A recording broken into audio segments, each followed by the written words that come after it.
Good afternoon from Salisbury Cathedral. You're watching the weekly reflection, and my name is Canon Nigel Davies, the Vicar of the Close. Candlemas, also known as the Feast of the Presentation of Jesus Christ, the Feast of the Purification of the Blessed Virgin Mary, or the Feast of the Holy Encounter, commemorating the presentation of Jesus in the temple.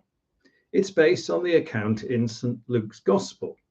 In accordance with Jewish religious practice, a woman after childbirth was to be purified by presenting a lamb as a burnt offering, and either a young pigeon or dove as a sin offering. 33 days after a boy's circumcision, it falls on the 2nd of February, which is today, and traditionally concludes the Christmas Epiphany season. Christians in some countries remove their Christmas decorations on Twelfth Night. Those in other Christian countries historically remove them after Candlemas, which is why the cathedral Christmas tree was still in place until after today.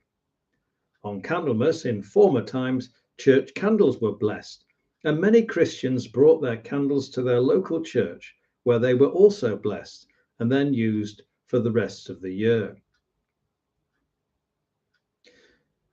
There are some lovely words which stem from this account in Luke's Gospel, and they found their way into evensong. I'm sure many of you are familiar with them. They are the words of what we call the Nunc Dimittis, and here they are. Lord, now lettest thou thy servant depart in peace, according to thy word. For mine eyes have seen thy salvation, which thou hast prepared before the face of all people, to be a light to lighten the Gentiles, and to be the glory of thy people Israel. These, I think you'll agree, are beautiful words. Sometimes they're said, and more often in the cathedral, they are sung at evensong. The disturbing news concerning the tensions between Russia and NATO over the Ukraine reminded me that those words I've just read were used as the end credits to a TV series, Tinker Tailor Soldier Spy, based on Le Carré's novel about spying in the Cold War. Seems that we might be returning to these dark and difficult times, times we hoped were very much behind us. Another quote came to mind that I had written down some time ago. As long as there are those who remember what was, there will always be those that are unable to accept what can be. These words were spoken by a fictional character, Thanos, from the Marvel Comics universe. They could be applied to Mr. Putin, who is a former KGB agent, who would most certainly remember the Cold War, the tensions between East and West, as doubtless there are those in the West who have similar memories.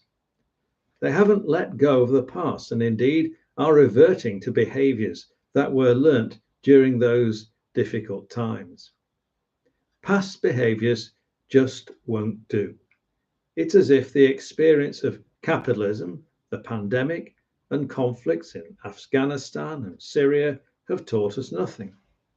The lesson we should take to heart, should have learnt, is that we are interconnected, now even more than we were in earlier times. We now have global reach. We have a global economy. We cannot be self-sufficient. We depend on others. There were some that blamed China as the source of the pandemic. But if you look at your lateral flow test kits, you will see where they are made. The devices that we use to make Zoom calls, where are they made?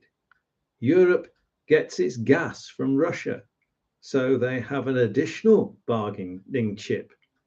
In our country, Eastern European entrepreneurs own property in the expensive parts of London, not to mention at least one football club. Other Premier League clubs are owned by Middle Eastern millionaires and others by millionaires from the Far East.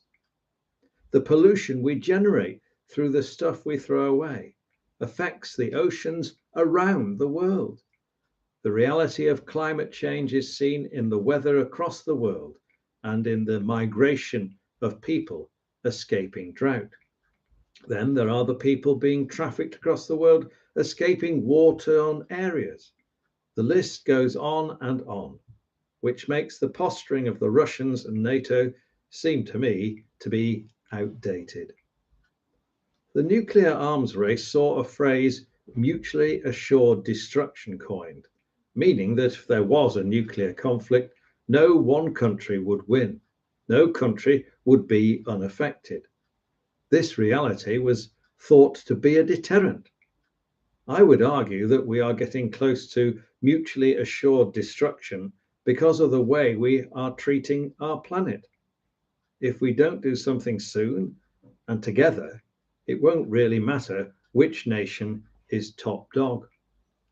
David Attenborough, through his marvelous programs about plants and animals, has clearly demonstrated the interconnectedness of nature, be it on land, in the sea, or the air, and has shown how plants and animals have complex interrelationships. Recently, at Evensong, Paul's analogy of the body was read, reminding us of the wonderful functioning of the different parts which make up the whole.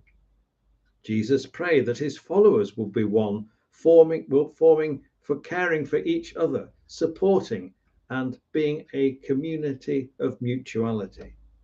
This is exactly what the world needs now, to take on board what is necessary for mutual flourishing, what will ensure that humanity has a future. Perhaps if we took Jesus' teaching about love of God and our neighbour seriously and followed his example of humility and his belief in community, the world will become in time a much better, brighter place. So, until the next time, I mix up my metaphors or stretch an analogy to breaking point. Can I thank you for taking the time to watch and listen? Goodbye.